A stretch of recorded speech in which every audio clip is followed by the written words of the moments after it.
Hello YouTube. In this video we're going to talk about everything related to the fuel system, to the EFI Ford old body style. We're going to talk about the fuel pumps, about the fuel pump relay, about the selector, tank selector switch, and also the inertia switch. As this started, so I wanted to do this video as I was left on the side of the road. I turned the truck off. I went like about an hour away and trying to start it back on, and the truck just didn't want to start. And then I started realizing the fuel pump was not even coming on. So I figured I'd make this video and show you, what to check, because I went through them again this time. So let's just start by the what do you need to start with in case you don't have you turn the key on. If you turn the key on and you don't hear your fuel pumps, there are a few things that can go wrong. The fuel pump itself, the selector switch is bad, the inertia switch is tripped, or the fuel pump relay is bad. That's assuming that all the wiring is intact.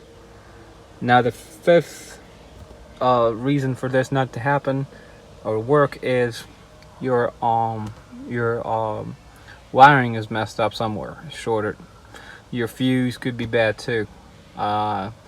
Computer could be bad too, the ECU. But you still pump. I got two reservoirs, so I got two fuel pumps. I had my selector. I'm gonna take this off later. That's how I jumped it, because my fuel tank selector is bad. Check the front or rear, there's no difference. So first, to cut all the problems, I want to check the switch there. I'm going to put it down in the wiring diagram, and I'm going to put a circle around it. So this is like the inertia switch. I believe if the truck flip, a kind of safety feature kind of shut off the fuel. If it's tripped, you'll see the top of it, the red thing on top, sticking out. Second, what you need to check is get your key and leave key on. I hope that the camera can really catch the fuel pump sound. So this is the ECU, this is the fuel, and this is a horn. Now, I'll take the ECU, once I replace it, take the ECU off. That will cut off the power on the ECU, or the computer. Put it back on. Put your finger here. You'll hear this clicks. That's the cycling of the fuel pump. After you check the relay, or while checking it, instead of running around checking fuses all over the place, you can actually pull the second relay, that's the fuel pump, and you can start checking. So from here to here, you have the relay control. One side is actually supplied by the PCM relay, which is there, and the other side, it actually gets grounded all the way to the computer, so the ECU will ground it for you. So that could be a problem too. If it doesn't receive the ground from the computer can be shot. If you don't have power from here, from the PCM relay is bad, or one of these main power fuses are burnt that supplies the ECM. I can't tell you exactly which one of them. I gotta look pretty quick, but anyway. So if you have the key on, you gotta be able to see power here. Let me turn the key on. So at this point, I got the key on, and sure, I got power. So anything fuse, computer related to the relay, all good. Here, got power. So this comes from the fuel pump relay, fuse, so that's good. So now when you jump this relay and you jump this to here, so you give power straight to the pump, you're actually going to go through the inertia switch and also the tank selector switch. The next step is, if you still don't have power, even if you jump the relay, it's all your choice.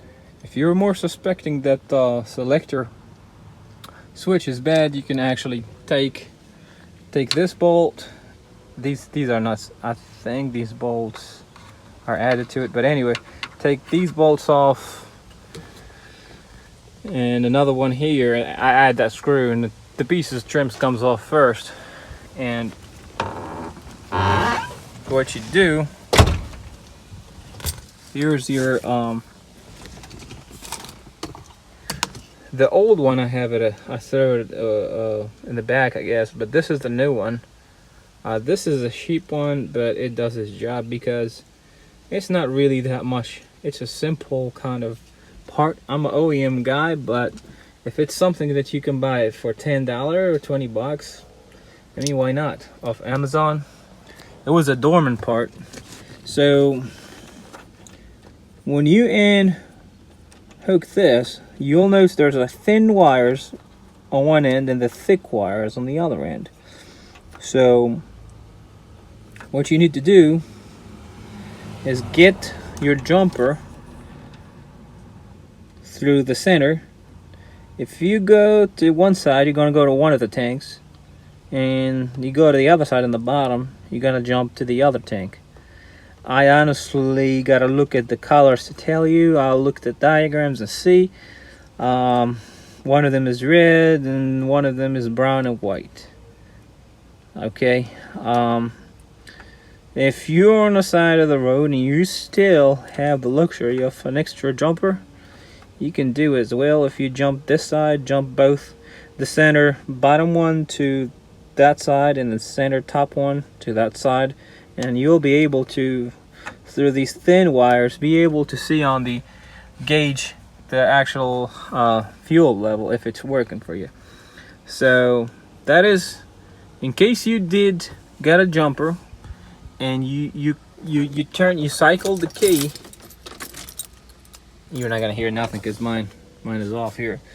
You cycle the key and you got something, so you know your bad part is the switch, and you can drive home with this kind of nice jumper, and then you figure it out. So if there's still no problem, I'll take the panel off and I'll check the inertia switch. So at the very end, let's say we are very desperate, we couldn't get the fuel pump to run, and we went all the way down to the back to the fuel pump and jumped it, and it didn't work, then it's burnt. And one of the reasons why I'm very didn't really do that step first, because it is not that likely you can burn a fuel if you lose one tank, it's most likely that fuel pump is bad. I mean, it's really less likely to lose 2 fuel pumps at once.